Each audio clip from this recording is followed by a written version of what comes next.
¿Alguna vez te preguntaste por qué el año termina el 31 de diciembre y empieza el 1 de enero? ¿Por qué en cambio no termina un 31 de marzo, un 30 de abril o un 31 de mayo? ¿Por qué esto no es así? ¿Por qué? ¿Por qué? No hay por qué. ¿Pasa algo especial el 31 de diciembre que no suceda cualquier otro día del año? La respuesta es no. No. Si de naturaleza hablamos, tendría su lógica de que la frontera entre un año y otro se encuentre el 21 de marzo, el 21 de junio, el 21 de septiembre o incluso el 21 de diciembre, con los cambios de estaciones. Efectivamente, en esas fechas sí hay cambios fácilmente perceptibles. Las razones de por qué el año termina el 31 de diciembre son netamente humanas y políticas, arbitrarias. Primero, resolvamos una cuestión. ¿Cuál es el calendario que rige la vida política y civil de la mayoría de los países del mundo en el siglo XXI?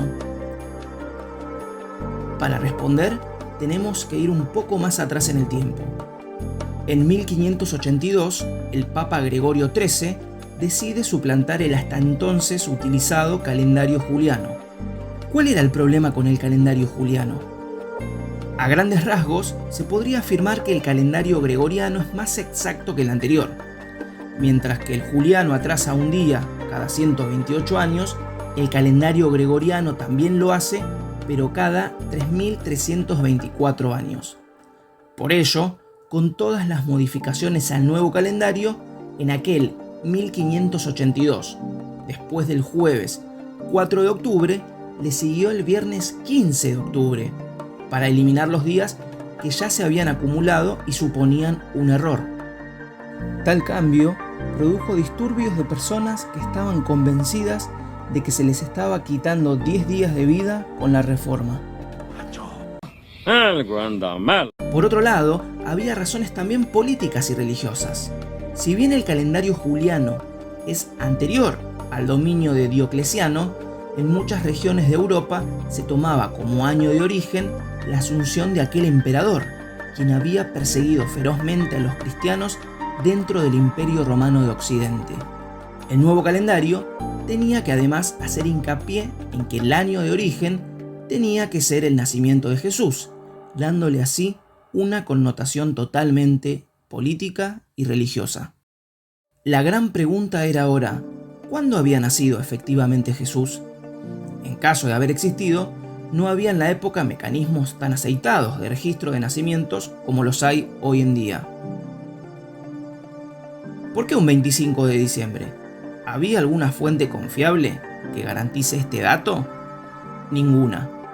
Simplemente se utilizó un 25 de diciembre para hacerlo coincidir con las festividades paganas que rendían culto al dios Sol Invictus. La única forma de hacer que el cristianismo penetre a fondo en el Imperio Romano y provoque una conversión relativamente voluntaria de sus habitantes era fusionándolo con las tradiciones ya existentes. Ahora bien, ¿cómo determinar entonces el año de su nacimiento? Siguiendo los datos de Dionisio el Exiguo, quien al parecer no era muy hábil con las matemáticas. ¿Y 30 más 30? Y son 40. Suma más 40 son 160, más 160 son 1465. Clarita la cuenta. Se estableció que Jesús había nacido el año 753 después de la fundación de Roma. Ahora bien, para el año 753, el rey Herodes ya llevaba 4 años fallecido. Otras fuentes en verdad afirman que llevaba solo un año fallecido.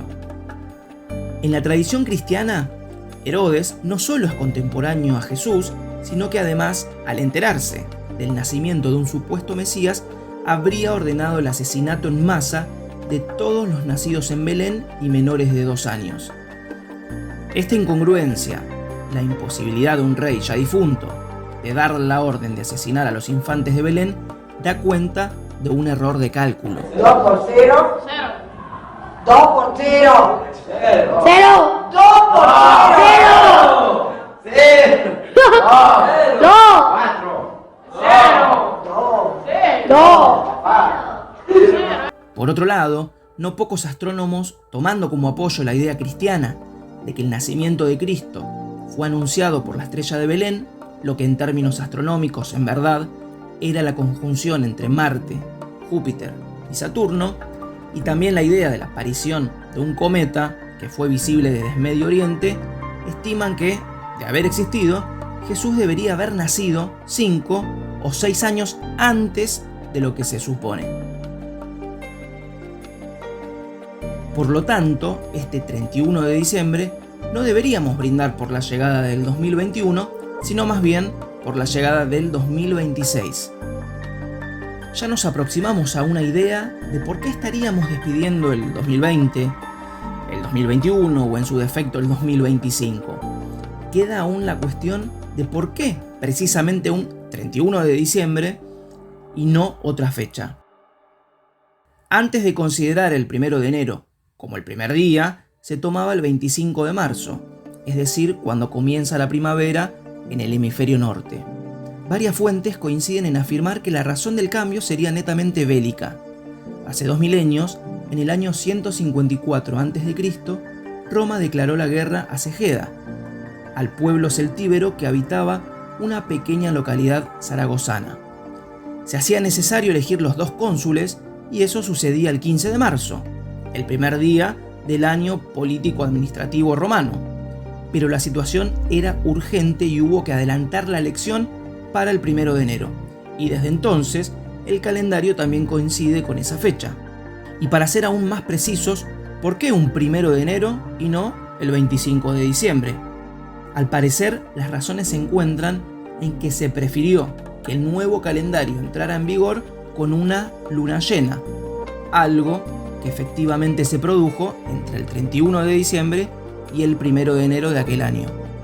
Luego, al expandirse el cristianismo y al hacerse la religión oficial del imperio, tal discrepancia en las fechas, por un lado el 25 de diciembre como nacimiento de Jesús y por otro lado el 1 de enero como el primer día del año, fue utilizado dentro de la liturgia religiosa.